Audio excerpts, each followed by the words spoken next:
Bom, gente, a gente vai continuar a nossa aula hoje, falar um pouquinho, né, das normas processuais civis nesses todos os estatutos e diplomas legais bem específicos. Claro que tem muita coisa a ser falada, né, não vai dar para tratar com muita profundidade, mas só para a gente entender mais ou menos como funciona.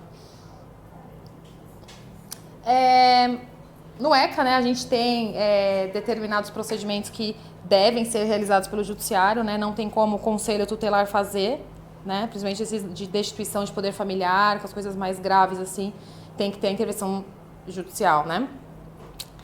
Conforme prevê o artigo 146 do ECA, a autoridade que a lei se refere é sempre o juiz da infância e da juventude, né, ou o juiz que exerce essa função na forma da lei de organização judiciária local.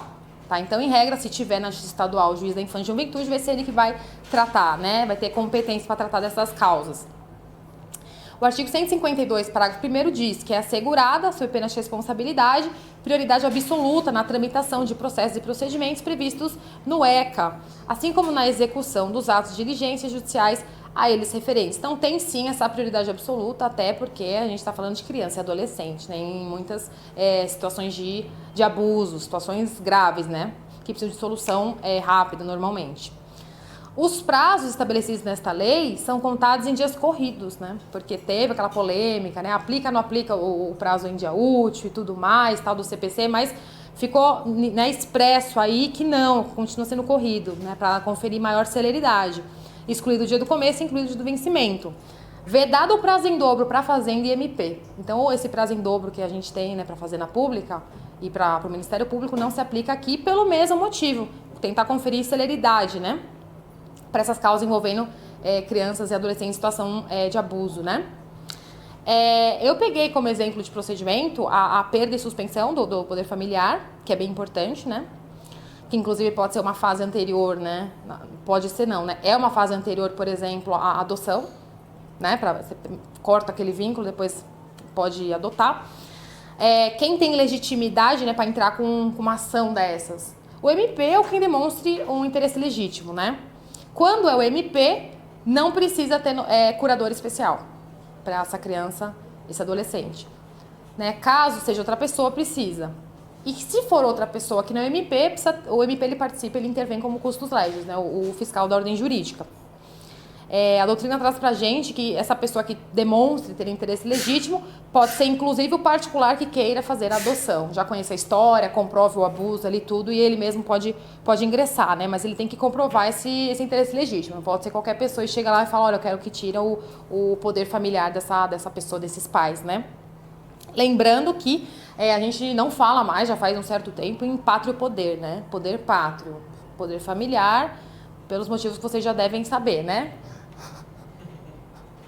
Porque é o poder pátrio, né? Igual estavam comentando comigo, por que você acha que a gente chama patrimônio e matrimônio, né? Vocês já pensaram nisso? Já pararam para pensar nisso? Vocês já pararam para pensar nisso? Patrimônio, provedor, dinheiro, bens, quem é? Matrimônio, mulher, casa, casamento, filho. Eu fiquei chocada quando eu vi e eu fiquei mais feminista ainda, me deu mais raiva.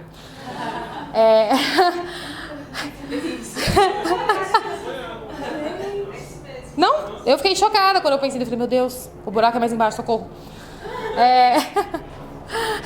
Bom, continuando, artigo 157. Havendo motivo grave, o juiz ele pode sempre ouvir do MP, né? Lembrando que MP não tem prazo em dobro. Então, aqueles vários dias lá, né, que normalmente a lei dá 30 para o MP, vai ser reduzido, não vai ter o prazo em dobro aqui. Pode decretar a suspensão do poder familiar, né? Liminarmente ou incidentalmente, até o julgamento definitivo. Então, tem a tutela de urgência, sim, não precisa chegar ao julgamento definitivo. A criança precisa ser afastada daquele lar imediatamente, né? Então, cabe, sim, essa tutela provisória de urgência. Ficando a criança ou adolescente confiada a uma pessoa idônea, mediante termo de responsabilidade, né? Normalmente um parente, né? Ou se não tiver alguma entidade. Se o pedido importar modificação de guarda, olha só o legislador, né? Importar em... Eu deveria ter colocado um SIC aí, né? Porque é importar modificação de guarda. O nosso legislador não sabe português, mas tudo bem.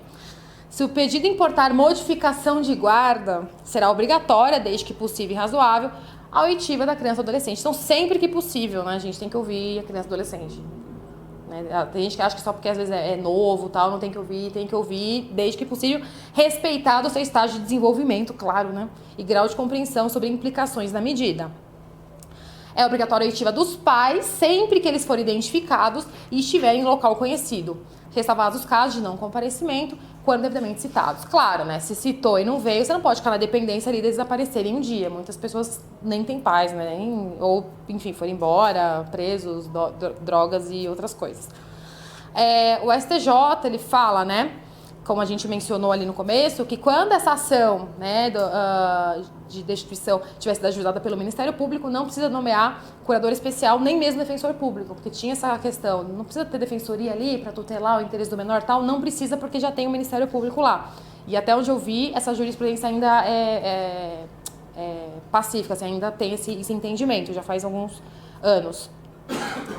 O artigo 23 é importante, né? Eu achei importante falar, porque a falta ou a carência de recursos materiais não é motivo suficiente para perder ou suspender o poder familiar, né? Não é porque está numa situação dessa que vai perder, né? Imaginemos no Brasil como que seria isso, né? Já é difícil sem, né, levar essa carência de recursos materiais como de forma exclusiva, imagina se fosse. Também a condenação criminal do pai e da mãe não implica a destituição do poder familiar, salvo crime doloso, né? Contra o filho e tal, que gere pena de reclusão. Então, em tese, não é porque cometeu um crime X, que não tem nada a ver com a criança, com a situação, que vai afastar o poder familiar desses pais, né? Desse pai e dessa mãe. Aqui são algumas especificações, umas especificidades que a gente tem, né, na Justiça da Infância e Juventude, até porque a gente está falando de criança e adolescente em situação de abuso, às vezes maus tratos e tudo mais. Então, adota o sistema recursal do CPC, né, tem a aplicação, mas com algumas mudanças, porque vai adequar tudo isso, né, adequa o processo, né, o procedimento, digamos, melhor dizendo, ao tipo de demanda, né. Os recursos são interpostos sem preparo, então não precisa ter preparo. Prazo é sempre 10 dias, olha só, né? Até para o Ministério Público, então é uma coisa realmente mais célere. CPC em tese, MP sempre fala em 30 dias úteis, né? Aqui seria 10 corridos, então realmente é bem mais célere, né? Os recursos têm preferência de julgamento e dispensam o revisor, tá? Então não precisa ir para o revisor, que hoje seria o segundo juiz, né? Antes de determinar a remessa dos autos à superior instância, no caso de apelação, ou do instrumento, no caso de agravo, o juiz profere um despacho, mantendo ou reformando a decisão em 5 dias. Então, a gente tem o efeito regressivo, né? Quando volta para o mesmo juiz do que proferiu a decisão, ele meio que faz uma reconsideração ou não. Então, tem o efeito regressivo aqui do recurso, tá?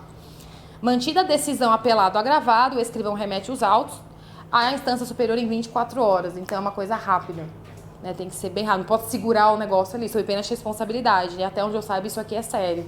Na Justiça da Infância e da Juventude, uma coisa séria, o pessoal fica em cima mesmo, promotoria, enfim.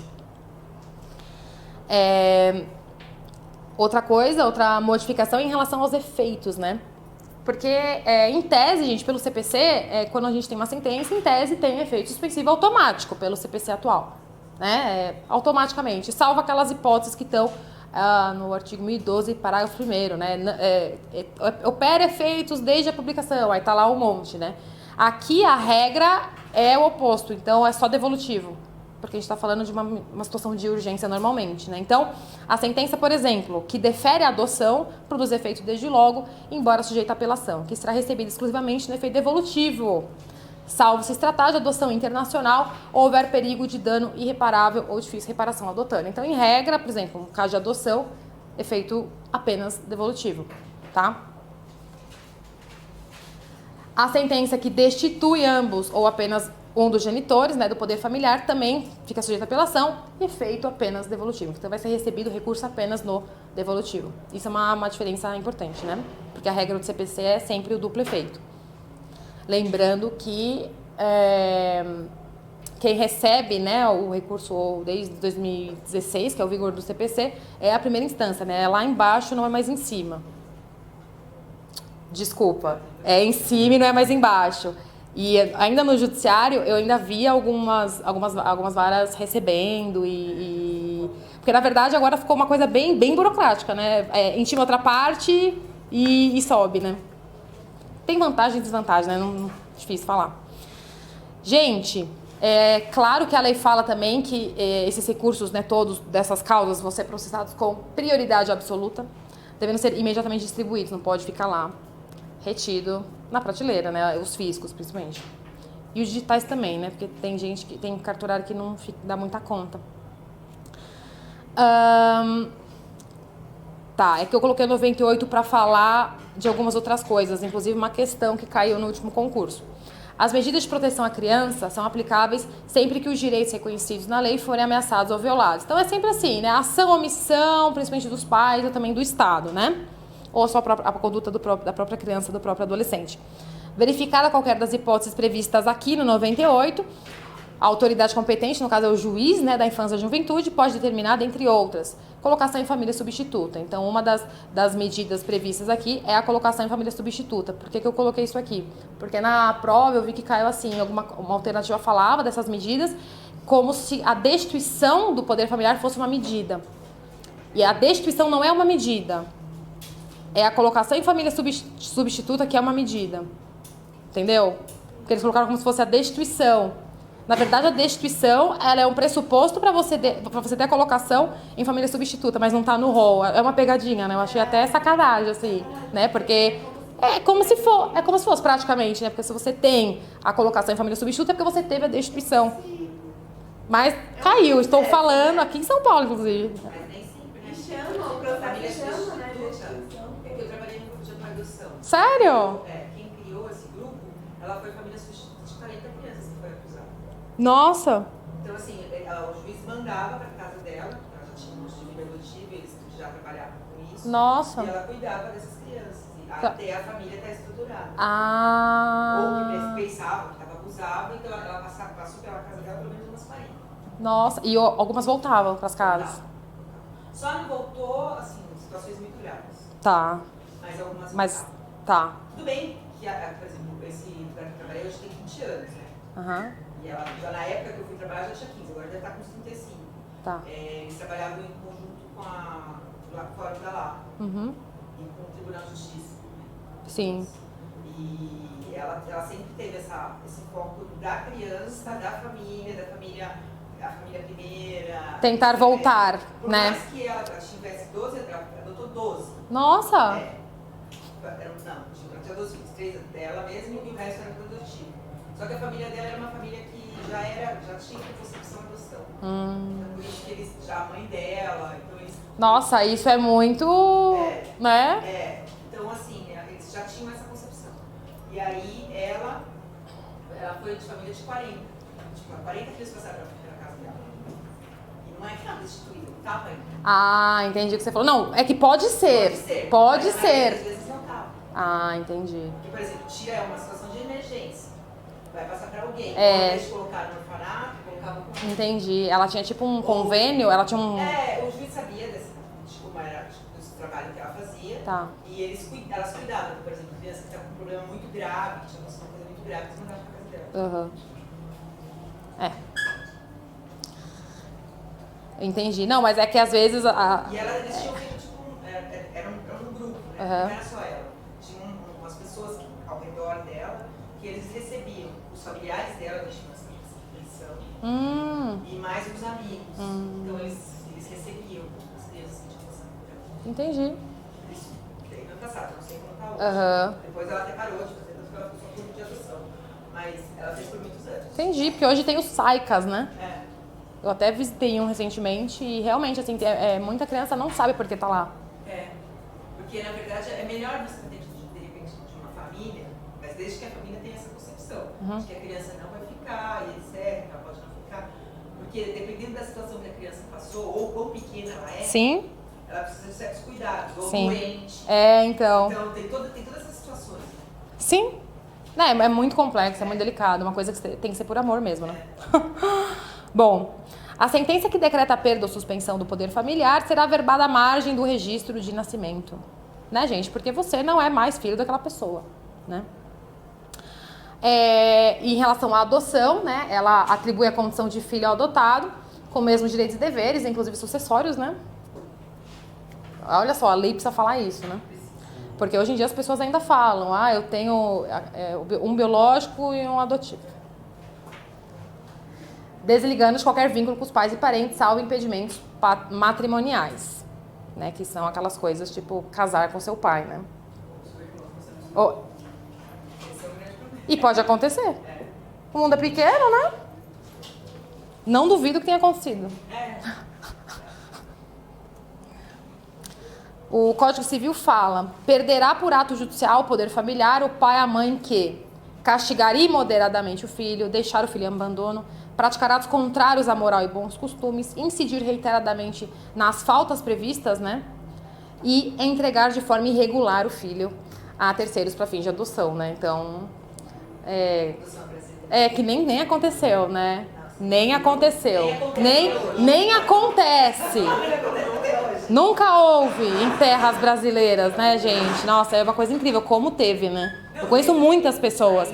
Ainda tem. É que não é tão... Não é tão recorrente como era antigamente. Principalmente assim, eu trabalho aqui nessa chácara, não tenho condição, então pega... É sempre assim, né? Antes era mais fácil porque as pessoas podiam ter o filho em casa. Isso! Hoje não, você tem lá o registro, tem um monte de coisa. Né? E hoje em dia tem registro no hospital, né? Exatamente. Essa questão aí que vocês estão vendo caiu na Defensoria aqui de São Paulo. Vocês fizeram a prova? Vocês lembram dessa questão? Sim? Acertaram?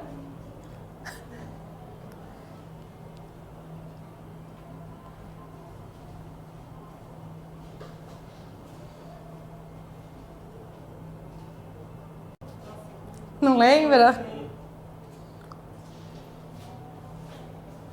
Você tem que estar bem, assim, treinado, né? Eu li a questão, eu falei, nossa, tipo, você... É umas coisinhas, às vezes... Isso. Né? E na hora, muita coisa pra ler. E tem que ser rápido. Bem rápido, né? Porque, por exemplo, quando eu li, eu já lembrei daquele dispositivo que a gente leu agora há pouco, né? Obrigatoriedade de ouvir os pais, ainda que citados, não se apresente perante a justiça. A gente acabou de ler que não. Em tese tem que ouvir. Se você citou e não apareceu, você não pode ficar esperando para sempre. Então, você já excluiria essa. Tem como um de seus fundamentos a entrega de forma irregular do filho a terceiros para fins de adoção. A gente acabou de ler, né? Então, estaria, na verdade, no Código Civil essa resposta, né? E não no ECA. Olha só como tem essa interconexão, né? Então, essa é a correta. Vamos tentar ver as outras. É prevista no rol de medidas de proteção aplicáveis em favor de crianças e adolescentes cujos direitos estejam ameaçados ou violados por ação ou omissão dos pais. Eu achei pegadinha. Essa aí foi o que eu comentei. Não é uma medida de proteção. O que é medida de proteção é, o 101. É a colocação em família substituta. Sim. Mas não tá no rol. É confusa. Então, sacanagem, achei sacanagem. Que muita gente errou e colocou essa. Porque você fala, é uma forma, né, de lidar com a ação ou omissão, mas, né, não. Corresponde a uma das hipóteses de competência funcional exclusiva da Justiça da Infância. Eu acho que eu coloquei. Você colocou essa? Eu acho que eu coloquei. Mas você vê, quer ver? Eu até coloquei aqui. Eu achei pegadinha essa, ó. Não, coloquei assim. Eu caí na pegadinha dessa. Você pegou... Eu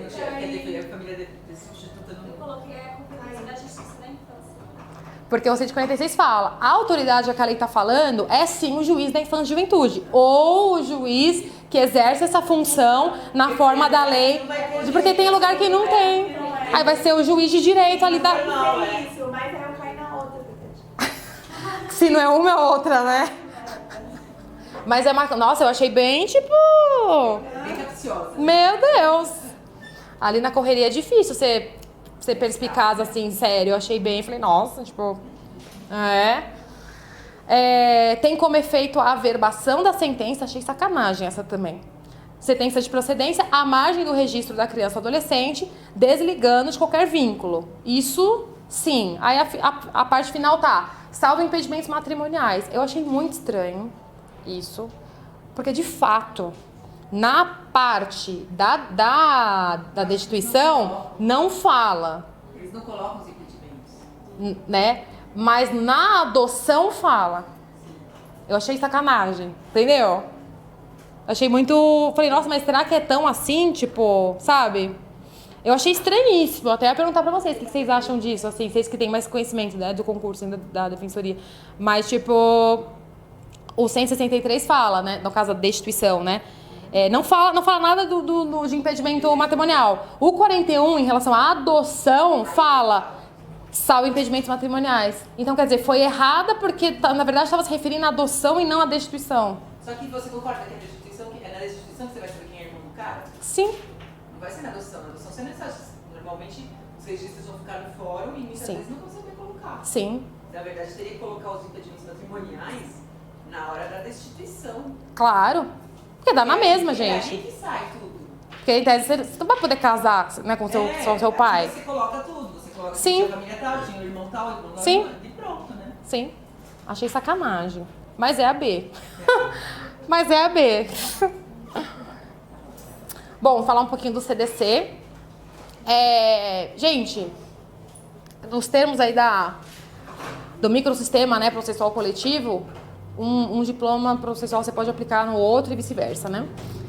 Em relação à tutela coletiva, né, de direitos, a gente sabe que ela pode ser essencial, que são os interesses difusos e coletivos estrito sensu, ou os acidentais, né, acidentalmente coletivos, que são os individuais homogêneos. Eles poderiam ser tratados individualmente, mas por uma questão de economia processual e tudo mais, a gente junta, né, num processo só, tipo, uma ação coletiva. Então, a defesa dos interesses e direitos dos consumidores e das vítimas em geral poderá ser exercido tanto de forma individual ou coletiva. Né? Só saber isso já ajuda. Para a proteção deles, são admitidas todas as espécies de ação capazes de propiciar sua adequada e efetiva tutela. Então, é uma coisa bem mais ampla, né? Não precisa ser o nomezinho ali, né? Errou o nome, botou outro, não tem problema. Né? Aqui é uma coisa bem mais ampla. Na ação que tenha por objeto o cumprimento de obrigação de fazer ou não fazer, o juiz concederá a tutela específica. Tutela específica, o que seria? Tutela específica da obrigação? Fazer com que aquela obrigação seja cumprida, o bem da vida, digamos assim, né? Fazer aquilo que seja cumprido. Ou determina providências que assegurem o resultado prático equivalente ao dado de implemento. Isso aqui seria, o resultado prático seria uma coisa assim posterior. Primeiro tentar ter aquele acesso àquele bem da vida. A conversão em perdas e danos dessa obrigação descumprida só vai ser possível, né, se optar por ela o autor, claro, ou se for impossível a tutela específica, que é o bem da vida pretendido, ou obtenção do resultado prático correspondente. Então, pegar em pecúnia é o último caso, o último arrasto, né? Sendo relevante o fundamento da demanda, havendo justificativa, justificado receio de ineficácia, é lícito ao juiz conceder tutela liminarmente ou após justificação prévia citado réu, uma mini audiência, né? Essa justificação prévia.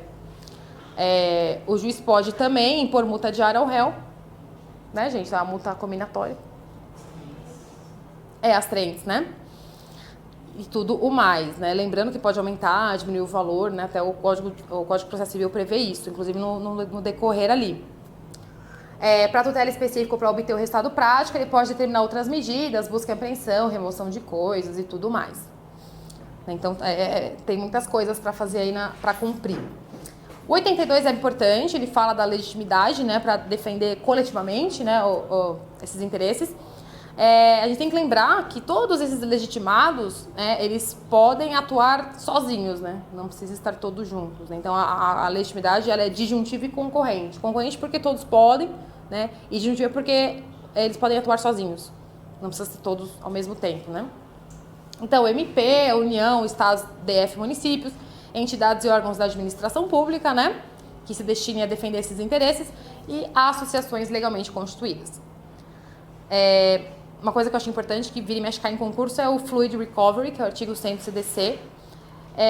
Quando tem uma ação coletiva para defender interesse individual homogêneo, a gente sabe que o Ministério Público, por exemplo, ele entra tal, a gente tem uma sentença genérica.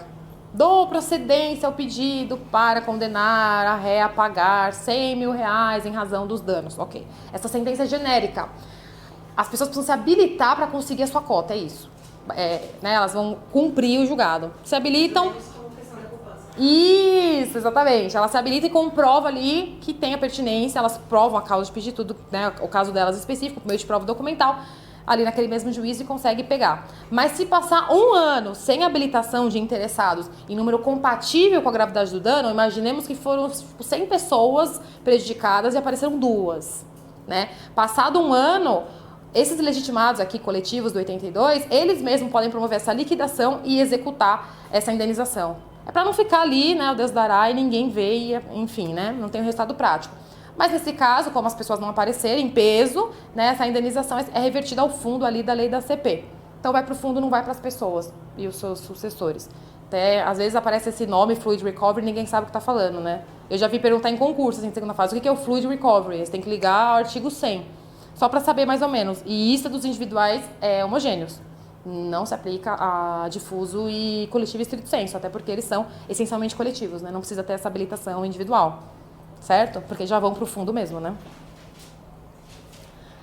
Essa caiu no concurso também, vocês lembram?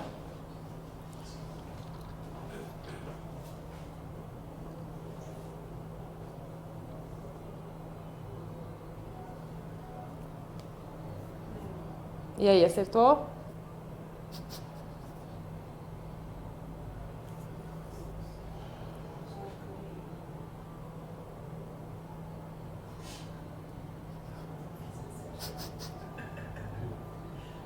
O que vocês acham? E? Sim? Antes da própria artigo 6, tela coletiva, ele fala. Tela coletiva acabamos de falar, né? Decorrentes de relação de costume, consumo com certeza. Com certeza. Teoria dos contratos. Eu fiquei entre essas duas últimas, mas eu me lembrei das cláusulas abusivas.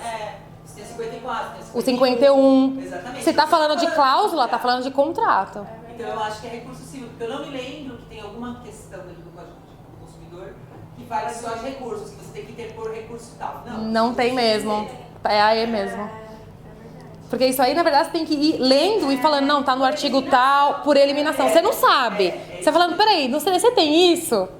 Né? E aí mesmo, não tem mesmo. Não tem previsão. Tipo, cabe apelação. Não, ele não tem nenhum recurso. Aplica o CPC, as leis, né, a CPI.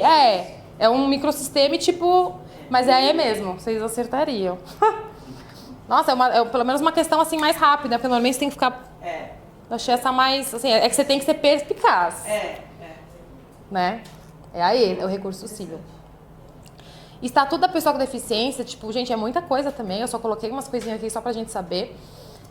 O poder público deve assegurar o acesso da pessoa com deficiência à justiça e igualdade de oportunidades com todas as demais pessoas, garantindo sempre que requeridos adaptações e recursos de tecnologia assistiva. A fim de garantir a atuação de pessoa com deficiência no processo, o poder público deve capacitar os membros e servidores que atuam, né, em todo o sistema, nos órgãos de segurança pública e sistema penitenciário. Olha que sonho, né?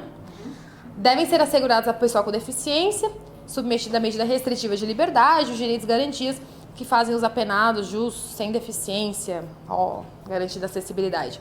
A Defensoria Pública e MP tomarão as medidas necessárias à garantia dos direitos previstos nesta lei. E o 80 fala, né, que devem ser oferecidos todos os recursos de tecnologia assistiva disponíveis para a pessoa com deficiência, para que ela tenha acesso à justiça como todas as pessoas, né, da mesma forma.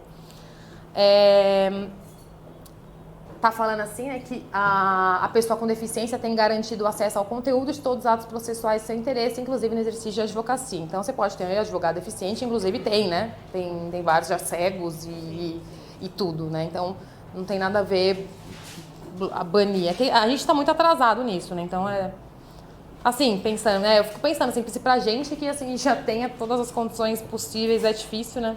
Imagina, enfim, cego ou surdo... e debilidade mesmo física, né? Então foi só mesmo en passant, tá? Que não vai dar muito tempo de falar. Estatuto do idoso, gente, é muito grande, é muita coisa para falar, processualmente falando, né? Nossa, muita coisa. Eu vou só pontuar algumas coisinhas aqui. Verificada qualquer das hipóteses do 43, que é a ação ou omissão contra esses direitos, né? O MP ou o judiciário, né? Pode determinar as seguintes medidas. Então essas são as medidas que podem ser realizadas em relação ao idoso, né? Por exemplo, inclusão em programa oficial ou comunitário de auxílio, orientação e tratamento a usuários dependentes de drogas e tudo mais. Encaminhamento à família, mediante termos de responsabilidade, né? Tem muitas coisas aí que na teoria são lindas, né? Mas na prática é difícil. A gente tem que lembrar que quando a gente está falando de idoso, a gente tem dois tipos de prioridade processual. A gente tem a prioridade e a super prioridade, né? A prioridade na tramitação processual é 60 anos para mais e a super prioridade é 80 para mais. Então, a gente teve essa inserção mais recente aí dos 80 anos. Pela experiência de vocês acham que funciona a prioridade? Normalmente você tem que colocar em equação e falar assim, a pessoa tem 97 anos. Aí mesmo assim ainda demora. É isso que eu ia falar, e mesmo assim... Aparece lá, mas... Aparece! Normalmente é uma fitinha, um adesivo, uma fita azul, alguma coisa. Mas assim, pela minha experiência, gente, eu acho que não adianta. Ou, assim, você tem que ficar em cima mesmo. Ou você vai lá e ficar, olha, minha cliente vai... Ó, é 90... É tipo isso. Mas é isso. Não vai acontecer nada. Mas é. Eu tenho um cliente que só quer um processo previdenciário. Auxílio 2, a mulher tá praticamente morta. Eu dei entrada em 2017 e ela ainda não fez nem a perícia médica. Você tá brincando. Ou seja, não tá recebendo? A família que vai receber, porque deu um bolo lá, porque é na justiça comum, Tá. não é no judiciário. Aí demora mais ainda. Mais ainda. E deu um bolo porque o juiz notificava o perito, quando chegava pro perito médico, ele dizia que não aceitava, que não. E os peritos normalmente não querem. Aí eles querem que você vá pro IMEST depois. Aí o IMEST é uma loucura também. Você não pode fazer. Mas ela pediu um auxílio? Sim. Doença? Foi negado nesse ano. Foi negado e ela não tem até hoje. E vai... Quantos anos? Em 2017, eu tô com ele. Não, quantos anos ela tem? Nossa, não lembro, mas Mas é bem... ela tá ficando. Gente, entendeu? É fácil. É fácil. É fácil. Isso, gente, é isso que importa, tá? Os formandos. Nossa. Se eu conto... Não, gente, é que eu tenho filmado. Eu posso... Tipo, tem gente que não acreditou quando eu falei. Eu mostrei pra gente, olha isso aqui. Aí a pessoa, mano, chamou você de formando. Então, existe na lei, mas na prática é muito difícil, tá? No gabinete onde eu trabalhava tinha um adesivo azul que colocava assim. A gente, óbvio, tentava na medida do possível, mas a gente não garante, tá? É bom ficar em cima como qualquer outro processo, né? Despachar. E a prioridade não cessa com a morte do beneficiado, né? Ela vai se estender, por exemplo, ao cônjuge que tiver mais de 60 anos. Se tiver menos, perde, né? Da mesma forma prevista ali no CDC, a gente pode usar qualquer espécie de ação, independentemente do nome em URIs, né? Então é bem amplo. Se for para tutelar o interesse do idoso, cabe qualquer tipo de ação. Regem-se pelas disposições desta lei qualquer tipo de ação de responsabilidade por ofensa aos direitos assegurados ao idoso. Então, tem muita ação, principalmente saúde, né? Muita saúde. Muita. E acontece muito isso também, porque é urgente e tal, e o medicamento, e internação. E quando você vai ver, chega a petição falando que faleceu e... E às vezes também dando a liminar ou qualquer coisa, até processar e intimar e chegar e cumprir também é difícil. Então, muita coisa da saúde, né? Incapacidade, deficiência, atendimento especializado e assistência social, com certeza, né? Competência é importante, né, gente? Competência jurisdicional em se tratando de idoso, de preferência no seu domicílio, né? Até pela questão de locomoção e tudo mais. Competência absoluta, olha só. Ressalvados com a Justiça Federal e originária dos tribunais superiores. A parte de cumprimento de obrigação, gente, parece muito com o CDC, que também tem previsão no Código de Processo Civil. Primeiro, o bem da vida pretendido, depois alguma coisa que traga o resultado prático equivalente. Último caso, converte em perdas e danos. Então, o dinheiro tem que ser o último caso. Senão até desvirtua, né? Se você pedir sempre em primeiro lugar dinheiro, você está desvirtuando o instituto. Essa parte eu achei legal para falar. É assim, em relação à multa diária. Quando a gente fala de multa em relação a obrigações relativas ao idoso, que o 84 prevê? Que o valor das multas vai ser revertido ao fundo do idoso. O 84 do Estatuto do Idoso fala, onde houver, ou na falta deste, ao Fundo Municipal de Assistência Social. Por que eu estou falando isso? Porque eu já peguei muitos casos lá no judiciário, né, quando eu estava lá, que, principalmente, a defensoria ela vinha com essa tese de que a multa deveria ser revertida para o idoso e não para o fundo. Queria que fosse para a pessoa. E eu nunca vi o TJ dando. Não dá. Fala, olha, tem previsão legal, é para o fundo, né, e não é para a pessoa, e não dá para aplicar o CPC aqui, porque tem lei especial prevendo expressamente, né? Porque o CPC se aplicaria subsidiariamente, mas se tem a previsão lá, você não pode trazer, né? Porque o CPC, é claro, ele fala que o valor da multa é sempre ao exequente, no caso, né? A pessoa que está pedindo o cumprimento da decisão. No caso do idoso, vai pro fundo. Só gravem isso, porque às vezes vocês, na rotina de vocês, vão ver isso, né? Tem essa tese da defensoria, tipo, para beneficiar a pessoa, um dinheirinho, né? Ajuda. Mas não tá passando. Eu não achei uma decisão. Não passa. Até porque eu acho que eles não querem nem criar um precedente desses, né? Deveria. Porque em outras situações é pro exequente mesmo. A gente pegava muito caso de medicamento, né? Que o medicamento, quando vai ver a multa, o valor é o triplo do medicamento, né? É que tem toda aquela questão do desvirtuamento, né? Processo, né, gente? Gente, tem a questão do Estatuto das Cidades, mas assim, é muita coisa e também tem a parte de regularização fundiária. Eu não tenho como trazer tudo, não tive condição, tempo, assim.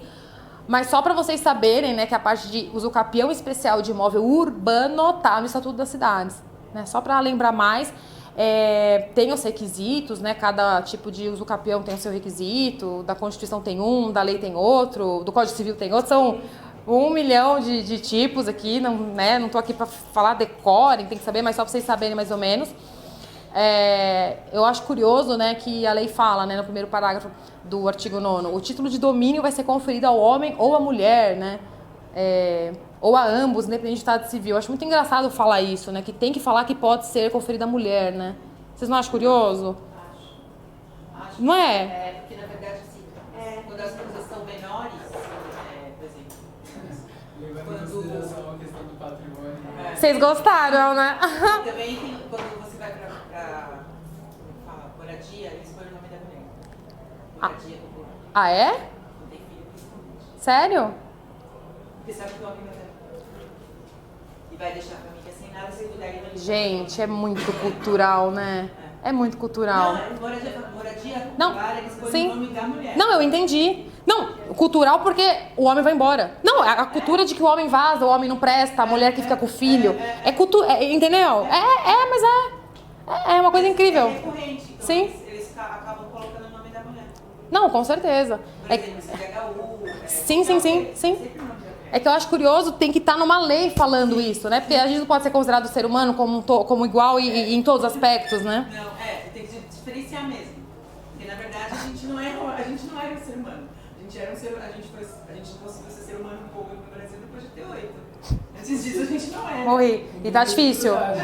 Ainda, né? Não, mas Você nasce e torna-se, né? Não, você não tinha autoridade nenhuma. Você não podia assinar nada. Seu CPF era do seu marido. O seu parto era seu marido que assinava. Até, acho que... Mas foi até... Não tinha CPF ainda? Sério? Eu achei que era mais antigo. 88 mudou tudo. Faz pouco tempo. Tinha que autorizar a viagem, né? O marido. Tinha que autorizar cheque, tinha que autorizar tudo. Eu preferia morrer. Mas era assim, a vida era assim. Imagina. Morta você já tava, né? Não, mas você imagina? Não, tinha autorização para parto, para cesárea. Vou comprar alguma coisa que assina o cheque aqui. Nossa. Que o quê? Vou comprar algo, assina o cheque aqui. Mais ou menos isso mesmo. Seu marido tinha que assinar. Não, o marido tinha que autorizar, ele tinha que autorizar em várias coisas. Até 88. Você passou por isso? Eu era criança, mas Tá. Você via sua eu vi minha mãe, eu vi as amigas da minha mãe, em 88 eu tinha 13. Por isso que eu E era assim, amo né? a Constituição de 88. Tá. Porque é um marco, é uma pena que as pessoas não amem a Constituição de 88. Porque eu amo. A gente ama, mas as pessoas hoje querem jogar Lógico. Mas assim, ela foi perfeita. Porque simplesmente foi um marco. Quando as mulheres tinham direito, quando as mulheres não tinham direito nenhum. Sim. Porque era assim mesmo, a conversa da roda das mulheres era assim, meu marido assinou minha cesárea, só que demorou pra vir, não sei o quê. Quer dizer, a mulher tava lá, sofrendo, parindo, teve que esperar o marido vir pra autorizar a cesárea dela. E assim era a vida. Não tinha o passaporte que o marido tinha que autorizar. Eu acabei de falar, tinha que ter autorização pra viajar, pra qualquer coisa. Tipo, gente, eu fico pensando, né? Tipo assim, se fosse o homem que parisse, o aborto estaria legalizado há muito tempo. Isso eu tenho certeza. Disso eu tenho certeza. Porque assim, você sabe que A pílula foi feita primeiro pro homem, né? Isso. Só que, como deu muito efeito pra eles... Ai, que coisa. Dá dor de cabeça, perde a libido, né? Ai, não dá, né? Ai, coitados. Ai, não pode. Então Pode.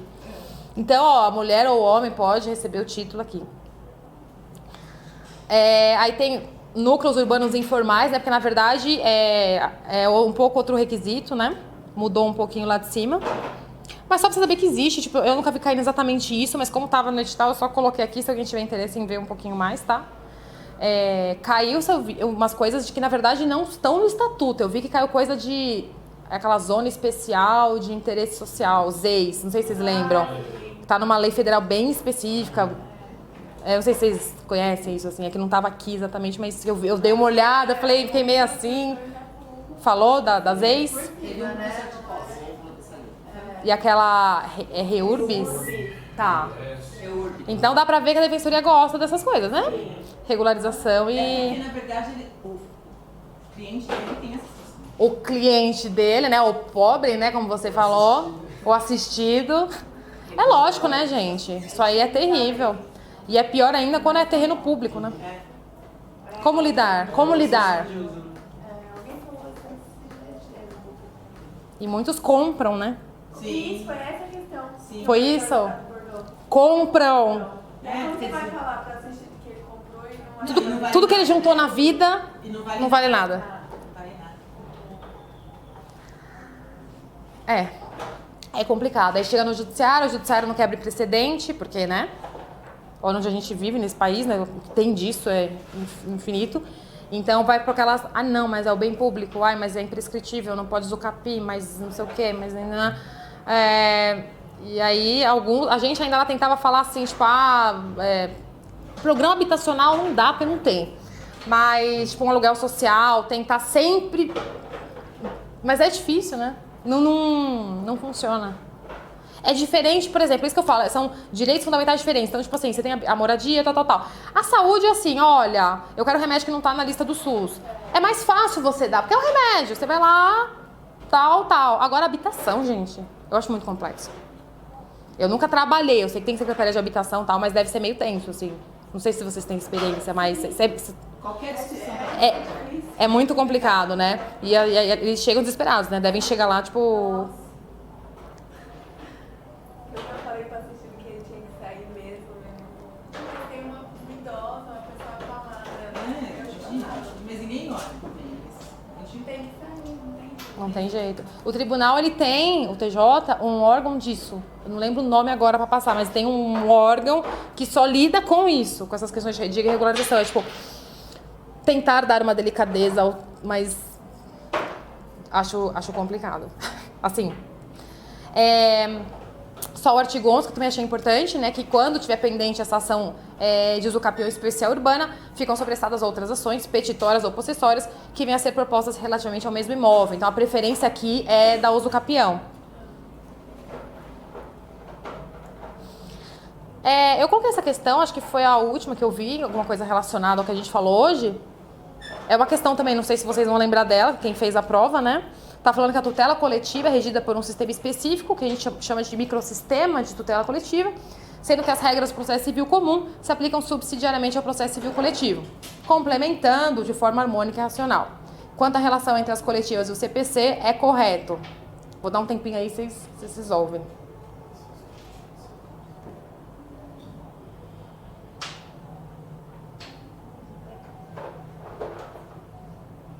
Aqui só um momento. A tutela coletiva.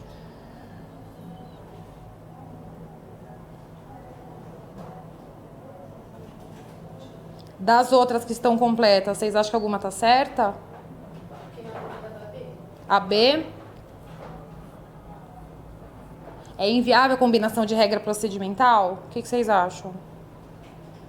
Pensando que vocês estão fazendo prova da defensoria. O que vocês acham? Não pode combinar técnicas?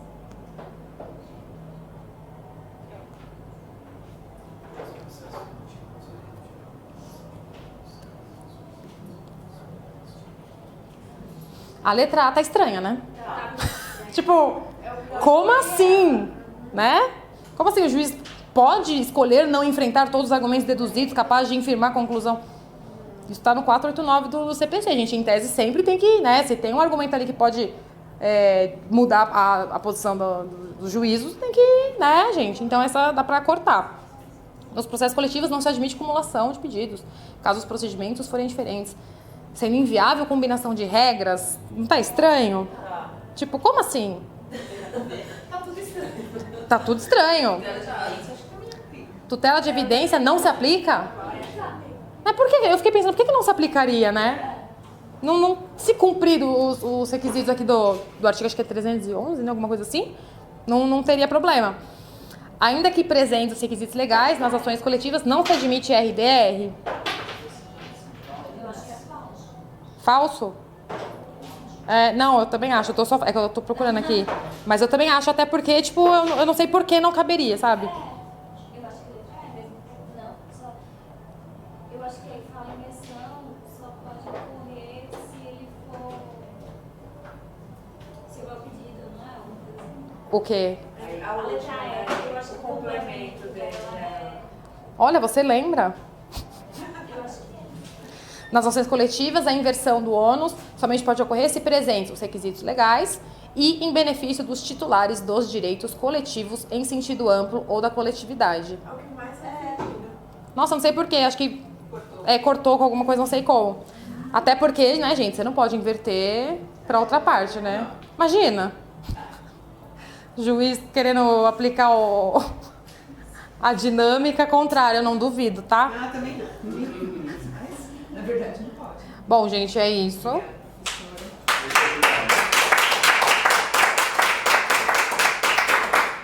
E eu vou deixar aqui aquele artigo que eu falei. E eu vou deixar, eu posso colocar aqui